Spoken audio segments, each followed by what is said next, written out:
அனைவருக்கும் வணக்கம். இன்னைக்கு ஞாயித்துக்கிழமை. சரி காலையில் கொஞ்சம் லேட்டாகவே எந்திரிப்போம் அப்படின்னு நேற்றே நினச்சிருந்தேன். கடைசியில் பார்த்தா இன்றைக்கி தண்ணி வர நாளாக இருந்துச்சு. கவிதா பார்த்தீங்கன்னா காலையில் 5 மணிக்கெலாம் எந்திரிச்சிருச்சு. நானே எந்திரிச்சிட்டேன், நீங்கள் என்ன தூங்குறீங்க அப்படிங்கிற மாதிரி குடத்தை இங்கிட்டு ஒரு போடு போடு அங்கிட்டு ஒரு போடு போட்டுச்சு. எல்லாருமே எந்திரிச்சிட்டோம்.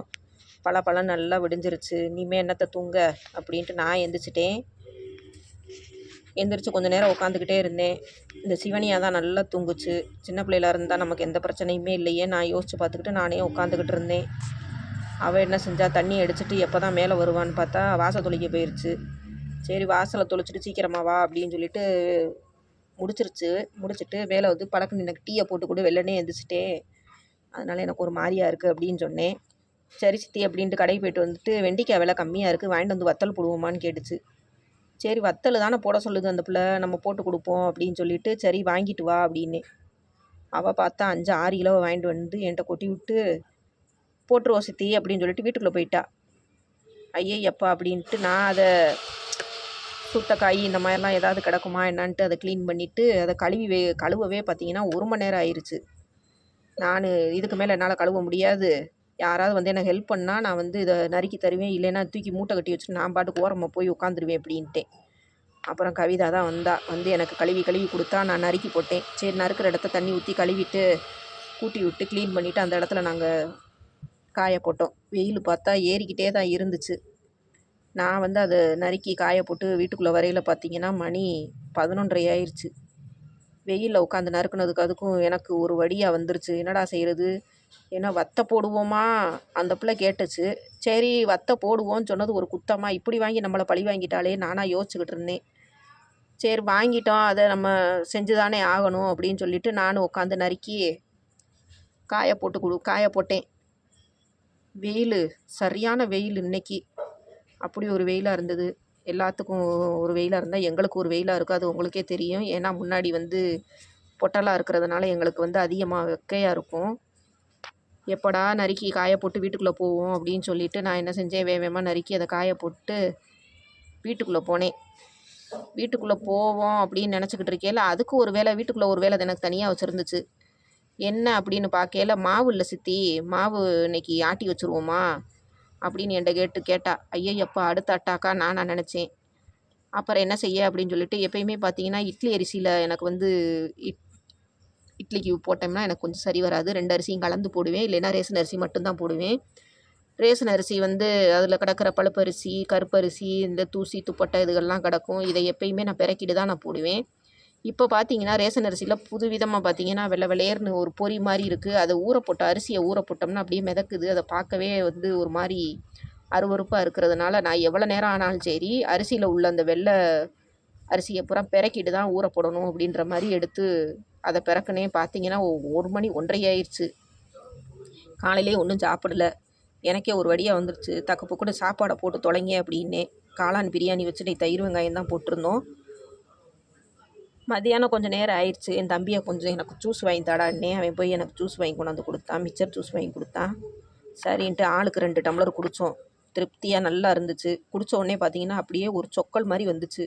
ஆத்தாடி படுத்தோம்னா சரி வராது, இன்னும் வேலை இருக்குது அப்படின்னு சொல்லிட்டு அந்த மிச்சம் உள்ள அரிசியை பூரா பிறக்கிட்டு ஊற போட்டுட்டு பார்த்தீங்கன்னா துணி ஊற வச்சுருந்துச்சு, அதை துவைக்கணும்.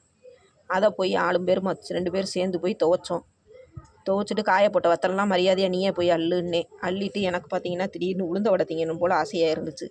சரி இட்லிக்கு வாங்கி வச்சுருந்த உளுந்த தூக்கி ஊற போட்டு இன்றைக்கி வடையாக சுட்டுருவோம் அப்படின்னு சொல்லிவிட்டு அந்த உளுந்த ஊற போட்டு அதையும் நான் தான் ஆட்டி அதுக்கு தேவையானதெல்லாம் நறுக்கி எல்லாமே மிக்ஸ் பண்ணி கொடுக்குறது வரைக்கும் எல்லாமே பார்த்திங்கன்னா நான் தான் செஞ்சேன்.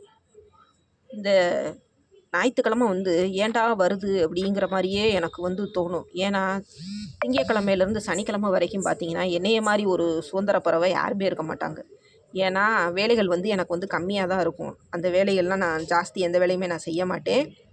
காலையில் அந்த கூட மாட சேர்ந்து ஹெல்ப் பண்ணுறதோட சரி. ஆனால் இதுக்கு எதிர்மறையாக தான் இருக்கும் இந்த ஞாயிற்றுக்கிழமை. விடிஞ்சதுலேருந்து நைட்டு நம்ம படுக்கிறது வரைக்கும் பார்த்திங்கன்னா டைம் டேபிள் போட்டு வச்சுருப்பாங்கள்ல, அந்த மாதிரி இருக்கும் வேலைகள்லாம்.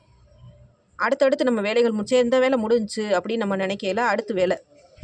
சரின்னு அந்த உளுந்த வடைக்கு எல்லாமே ரெடி பண்ணி நான் தான் கொடுத்தேன், மிக்ஸ் பண்ணி கொடுத்தேன். எண்ணெயை காய வச்சு அவங்க உளுந்த வடை மட்டும்தான் சுட்டாங்க. உளுந்த வடையும் டீயும் போட்டு கொடுத்துச்சு. அக்கடா அப்படின்னு சொல்லி குடிச்சிட்டு செத்த வடை உட்காந்துக்கிட்டே இருந்தேன். அடுத்து அட்டாக்க ஆரம்பிச்சிருச்சு. சித்தி அரிசி ஊற போட்டிருக்கோம்ல, அதை ஆட்டணும்ல நேரம் ஆகுது அப்படின்ருச்சு.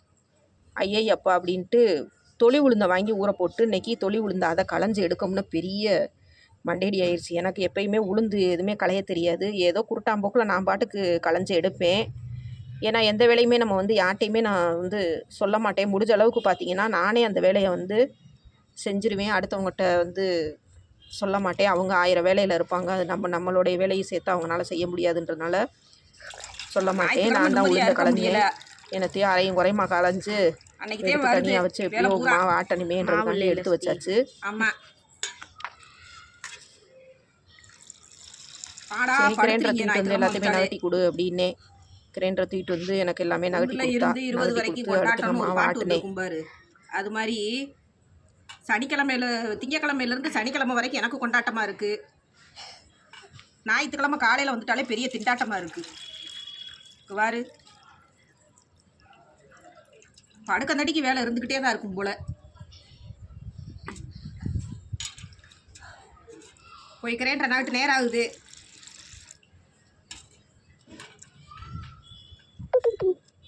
ஞாயிற்றுக்கிழமை பொழுது எனக்கு எப்படி போகுது பாருங்கள். இப்படி தான் எனக்கு ஞாயிற்றுக்கிழமை அடுத்தடுத்து லிஸ்ட்டு போட்ட மாதிரி வேலைகளோடு போச்சு. மற்ற நாளில் இருக்கிற ஒரு ஃப்ரீயாக இருக்க டைம் கூட நமக்கு ஞாயிற்றுக்கிழமை இருக்கிறது இல்லை. நம்மளை யாரும் பார்க்கணுன்னா கூட நம்மகிட்ட அப்பாயின்மெண்ட் வாங்கிட்டு தான் நம்மளையே பார்க்கணும் போல். அந்த மாதிரி சூழ்நிலை தான் ஞாயிற்றுக்கிழமை வந்தாலே இருக்குது. ஒரு வழியாக மாவை ஆட்டி எடுத்துட்டேன்.